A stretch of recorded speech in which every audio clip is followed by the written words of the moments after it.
Dari puluhan orang yang diduga masih tertimbun material bangunan Pondok Pesantren Al-Qazzini di Sidoarjo, Jawa Timur pada Selasa malam, Rabu siang, 2 orang berhasil dievakuasi, 1 dinyatakan meninggal dunia dan 1 dalam kondisi selamat. Kini tim berpacu dengan waktu menyelamatkan korban yang masih bisa diselamatkan. Dan untuk mengetahui bagaimana kondisi terkini di sana, sudah ada rekan kami koresponden CNN Indonesia, Alan Maulana. Selamat sore, Alan. Jadi apa perkembangan terbarunya? Apakah ada korban terbaru lagi yang bisa diselamatkan? Ya, Bro, sampai saat ini yang terbaru adalah penemuan satu orang korban bernama Sailendra Haikal. Sailendra Haikal ini adalah korban salah satu santri kelas 3 SMP, sekitar usianya sekitar 15 tahun, asal kota Probolinggo, yang sempat viral videonya saat masih terjebak di reruntuhan kuil musola Pondok Pesantren Al-Qazzini beberapa waktu lalu. Sore tadi, sekitar pukul 3 sore, Sailendra Haikal ini berhasil dievakuasi dan sudah dibawa ke Rumah Sakit Umum Daerah Raden Tumenggung Notopuro Sidoarjo atau RSUD Sidoarjo. Saya sempat menemui ibu dari Haikal saat wawancarai pada Selasa malam lalu. Jadi ini adalah sebuah kabar yang cukup menggembirakan, tidak hanya untuk keluarga Haikal, tapi juga seluruh publik masyarakat Indonesia yang menantikan perkembangan terbaru dari musibah atau tragedi runtuhnya musola Pondok Pesantren Al-Qazzini. Selain itu, untuk data pertemuan korban, saat ini saya berada di posko BNPB, posko kejadian runtuhnya Pondok Pesantren Al-Qazzini. Di sini dipampangkan data-data dari korban yang sudah ditemukan maupun sudah dievakuasi dan juga yang sudah meninggal dunia. Namun sampai Rabu petang ini data terbaru tampaknya masih belum diupdate lagi karena nama Sailendra Haikal masih belum masuk dalam rekapitulasi data di posko BNPB. Dan untuk jumlah korban dari musibah runtuhnya musola Pondok Pesantren Al-Qazzini ini memang sempat simpang siur karena ada dua source atau dua sumber data.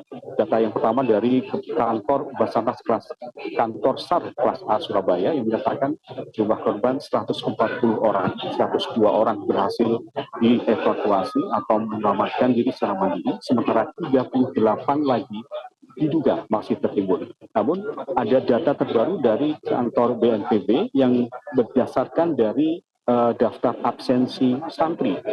Dari data terbaru ini, jumlah korban sekitar 100 orang dengan 91 masih belum ditemukan. Jadi ada dua versi yang masih akan kami terus ikuti perkembangannya. Namun untuk kendala operasi pencarian para korban hingga saat ini masih sama, bahwa runtuhan musola di lantai 2 bangunan bertingkat 3, namun yang runtuh sekitar 4 layer atau 4 lapisan ini masih memiliki kendala yang sama, yaitu bentuk runtuhannya adalah pancake, sehingga serpihannya menumpuk dengan celah yang sangat tipis.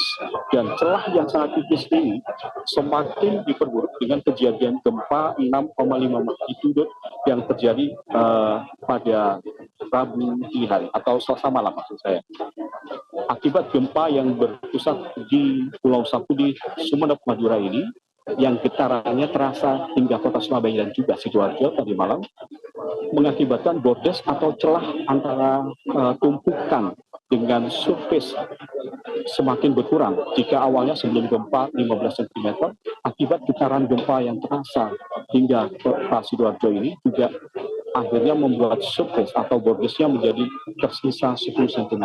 Hal ini dikhawatirkan akan semakin memperberat dan menyulitkan upaya penyelamatan para korban yang sampai saat ini masih dilakukan secara manual.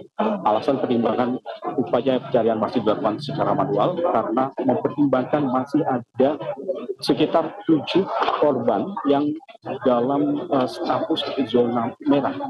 Artinya masih ada tanda-tanda kehidupan, masih merespon, sementara yang 8 lainnya sudah masuk ke dalam zona hitam. Artinya suhu tubuh sudah menurun tidak bisa merespon dan sudah tidak ditemukan tanda-tanda kehidupan. Karena ada 7 atau sekitar 7 atau 6 orang yang masih masuk dalam zona merah ini, tim penyelamat memutuskan bahwa operasi evakuasi masih harus dilakukan secara manual. Hingga para korban yang masuk dalam zona merah yang masih punya harapan untuk selamat ini bisa ditemukan semuanya. Kita tahu ada konsep golden time, di mana 72 jam pertama dari insiden adalah waktu yang sangat krusial untuk penyelamatan para korban. Dalam setiap bencana, termasuk pula dalam bencana runtuhnya musola di lantai 2 Pondok Pesantren Al-Qausini, Sidoarjo ini. Kita masih sama-sama berharap berita baik tentang penemuan seperti yang terjadi pada sore hari tadi, penemuan Sheila dan Haikal akan masih kita dapatkan hingga upaya pencarian dinyatakan selesai. Demikian, Bram. Baik, Alan, Anda tadi sudah mengatakan masih ada yang di zona merah, mungkin ada sekitar 7 atau 8 orang yang masih memberikan sinyal begitu. Bisa Anda ceritakan apakah hingga hari ini sebetulnya masih ada komunikasi antara petugas dan juga para santri yang diduga masih hidup ini, Alan? Ya, itu masih terjadi dan tim penyelamat masih melaporkan bahwa beberapa korban itu masih memberikan respon. Makanya mereka masuk dalam statusnya masih dalam zona merah, jadi belum zona hitam. Kalau sampai sudah masuk ke zona hitam, artinya mereka sama sekali tidak memberikan respon atau suhu tubuhnya sudah tidak terdeteksi oleh radar thermal seperti itu. Tidak ada denyut nadi yang bisa ditangkap oleh radar. Jadi mereka masih dimasukkan ke zona merah dan artinya mereka masih merespon jika dilakukan komunikasi secara verbal oleh tim pencari. Demikian, Bram. Baik, kami akan mengupdate lagi nanti informasinya kepada Anda. Terima kasih rekan kami, korespondensi Indonesia Alan Maulana melaporkan langsung dari Sidoarjo, Jawa Timur. Selamat kembali bertugas.